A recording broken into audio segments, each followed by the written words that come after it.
let's jump into our next story of the morning. This is one we all wait, we watch for with an eagle eye every single month. We're talking UAE petrol prices. But I ask you, unless you're a cab driver or you run a transportation company, how big of a difference is it for you, these petrol prices? It will be for me. It will be literally for me. So how you guys, so? of course, yeah, because like the UAE petrol prices are increasing in February. So here's what you can expect at the pump. Super 98 petrol is now 2.88 dirhams, up from 2.82 dirhams.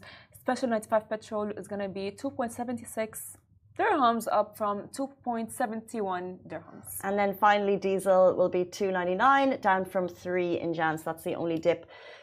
Will you notice it? You said you would. I would, because again, like I drive all the way from my dad actually drives all the way from my house to work, right? And he's always driving, and of course petrol is not cheap, right? So does he talk about the difference per month?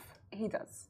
He does. So I think if my dad's watching, he's gonna be like, oh yeah. But whenever there's a difference, he goes oh yeah, it's not. He doesn't think that it's a huge difference. That's what I mean. I think unless you have a number of cars operating that are driving consistently. Yeah. I know it's a slight difference, but I don't think it puts much of a dent in most wallets. True. Yeah. So as you said, if it's someone with a lot of cars, yeah, it is, I would say, less for them. But if you have one car, it's not going to be that much for a big difference.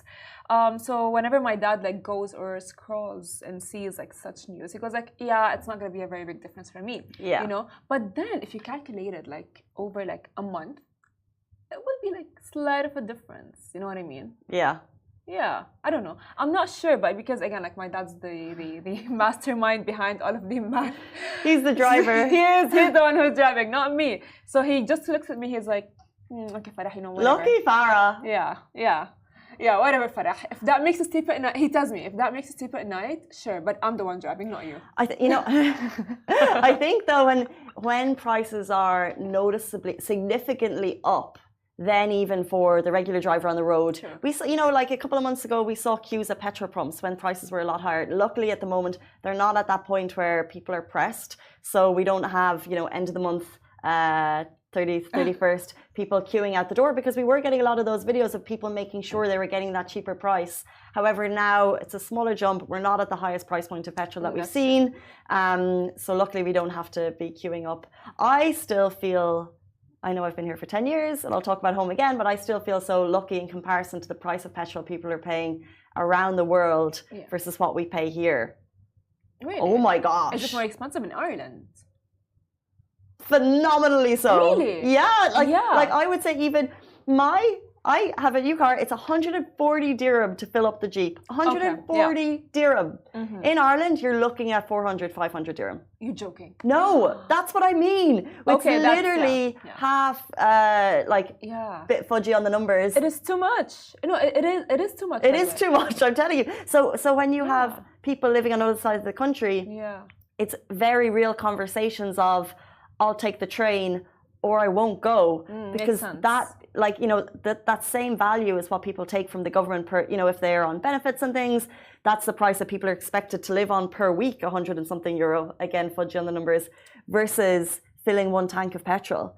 So the cost of living is just out of sync. This actually makes sense, because I've always wondered, why are people in Europe, why do they avoid having cars? Why do they prefer going with the train? Why do they prefer going with public transport? And now it makes sense, because I never thought it would be that expensive.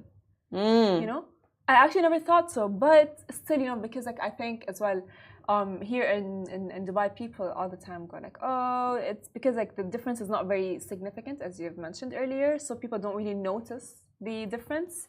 And as well, because people actually do use their cars, so they fill up 100 dirhams, a lot, you know what I mean, 100 dirhams for someone who works and goes and all of these things can barely fill the person up for a week only, right? So they're gonna have to fill it up again next week, another 100 and another 100. So when I got my car, which my dad now drives, to give me back my car, which my dad now drives, he tells me He goes like, when I chose my car, I made sure that I'm gonna take one that is, let's say, that's not gonna be like, that's not gonna require a lot of petrol, right? They say like some cars don't require a lot, other cars do.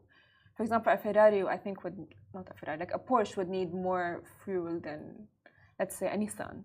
You know 100%. what I mean? Yeah. So yeah, So that's people make those decisions exactly. too, I guess. Yeah. So like the process of as well the car and so on, like, so I don't know. Does it make a difference for people with like fast cars Let's see. and so on? Yeah. So guys, let us know in the comments. Do you think this is going to be a difference? It's going to make a difference to you?